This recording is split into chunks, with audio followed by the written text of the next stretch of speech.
Can we stop wondering why our seed bread turns out so dense? Hi, I'm Annette, micro baker in Chicago and owner of Dough My Goodness Bakery, and I'm here to help you simplify sourdough. Today's episode is about seeds and oats, and it is part of a series that I'm calling Inside the Loaf. Seeds and oats belong to the same family, moisture stealing inclusions. They are not moisture neutral in your dough. I'm advising you to do a pre-soak of any seeds or oats before you fold them into your loaf. If you skip the pre-soak, they will steal moisture from your loaf. I mean, they basically say they're going to soak anyway. Your choice is to pre-soak them or they're going to soak themselves in your loaf. And that water never comes back. So the fix is simple. You just pre-soak your seeds and oats before it ever touches your dough. For things like sunflower seeds, pumpkin seeds, I use about 10% of my flour weight. So if you're using a standard recipe that uses about 500 grams of flour, you'd want to use about 50 grams of the seeds or nuts. So soak them in an equal amount of water. So if you're using 50 grams of seeds, 50 grams of water. Soak them for at least 30 minutes, longer if you have more time, and just drain off any excess water that remains by the time you're ready to include it in the loaf. So if you pre-soak your seeds, you do not need to make an adjustment to your loaf hydration at all.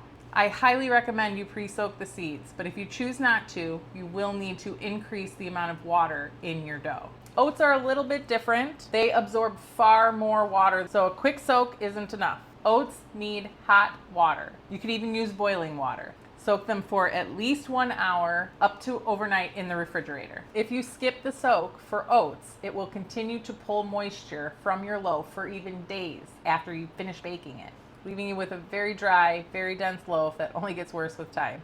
For oats specifically, I use about 15% of the flour weight. So for a loaf that uses 500 grams of flour, I would use 75 grams of oats.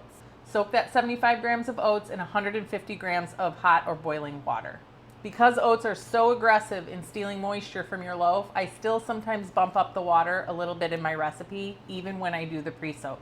Seeds and oats are perfectly fine to put in during coil folds. It helps them to be more evenly distributed throughout the dough, which again I do when I'm doing a market bake. When I'm just making a single loaf like this, I'll fold it in during shaping. Here, let me show you. Here's my dough. Picked it up, flipped. I'm laminating it out into a rectangle.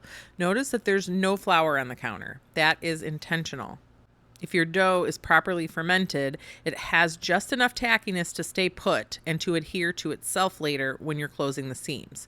Go slow and gentle here. Rushing this will tear the gluten that you work so hard to build. So here's my soaked seeds, 50 grams, soaked in 50 grams of water for at least 30 minutes. I think these soaked for about an hour. If you've got any remaining liquid, drain it before it goes anywhere near your dough. I'm using about 70 to 75% of the seeds here at this stage. I spread them out evenly. And like you've seen in my other inclusion videos, I'm leaving a border around the edge, like a pizza crust, so that the dough can seal to itself when I shape it. Doing the letter fold here, and I'm also sealing the seam down in the middle of the loaf with my pinky fingers. That inner seam creates a border so that the seeds in the final third don't fall into that open space.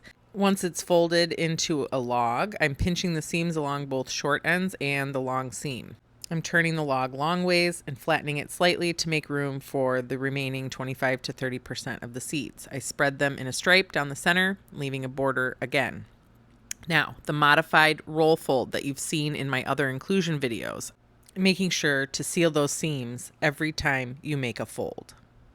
To finish it off, we're going to poke and pinch to adhere those ends, close those seams, and a light final tightening across the surface. This is just enough tension to help the loaf hold its shape without any blowouts. The seams looked a little loose here, so I'm going back in with another poke and pinch on each side to make sure everything's sealed. Into the banneton, seam side up with a couple of final adjustments. Sometimes fussing with it is what actually causes the blowouts. Cover it with something breathable, proof it, bake.